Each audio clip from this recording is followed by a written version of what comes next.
নাও, আজকে তোমার জন্য অনেকগুলো চিংড়ি নিয়ে এলাম। দেখো তুমি এর কি করবে। আপনারা তো দেখলেন বাজার থেকে চিংড়ি মাছগুলো গোটাই নিয়ে এসছে, তাই আর অগত্যা কি করা যাবে, বাড়িতেই কাটতে হলো। অবশ্য আমি চিংড়ি মাছগুলো কাটিনি, মা কেটে দিয়েছে।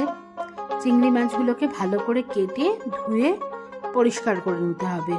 আমি এখানে মাথা লেজা সব বাদ দিয়ে দিয়েছি, আপনারা চাইলে এগুলো রেখেও দিতে পারেন।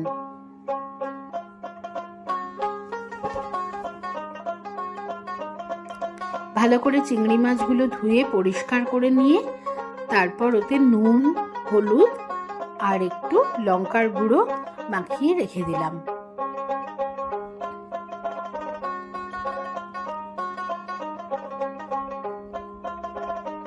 তারপর একটা মিক্সিং জারে কিছুটা পেঁয়াজ, 3-4 কোয়া রসুন, টমেটো আর কাঁচা লঙ্কা দিয়ে একটা স্মুথ পেস্ট বানিয়ে নিলাম।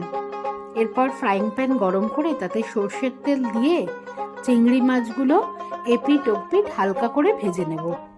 চিংড়ি মাছগুলো বেশি ভাজলে আবার শক্ত হয়ে যাবে, তাই খুব হালকা করে ভেজে নিয়ে চিংড়ি মাছগুলো তুলে রাখলাম। এরপর ওই তেলেই দিয়ে দিলাম কিছুটা পেঁয়াজ কুচি আর নুন।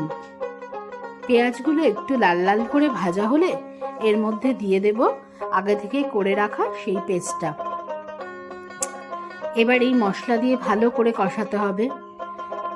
গুঁড়ো মশলা বলতে সেরকম কিছুই যাবে না, শুধু নুন, হলুদ আর লঙ্কার গুঁড়ো, ব্যাস। এই দিয়ে ভালো করে কষাতে হবে। সামান্য একটু জল দিয়ে দিলাম যাতে মশলাটা পুড়ে না যায়। মশলা কষা হলে এর মধ্যে দিয়ে দিলাম সামান্য একটু চিনি, স্বাদটাকে ব্যালেন্স করার জন্য। এরপর মশলা থেকে তেল ছাড়লে ভাজা চিংড়ি মাছগুলো তাতে দিয়ে দিলাম। তারপর আর কি ঢাকা দিয়ে এরপরে চিংড়ি মাছগুলো সিদ্ধ হওয়া পর্যন্ত রান্না করে নেব। তারপরে একটু দেব সামান্য গরম মশলা। নাড়াচাড়া করে লাস্টে একটু ওপর থেকে ধনেপাতা কুচি ছড়িয়ে দিলেই রেডি আমাদের চিংড়ি মাছের ভুনা। একবার এই রান্নাটা করে গরম ভাতের সাথে খেয়ে দেখবেন, জাস্ট জমে যাবে।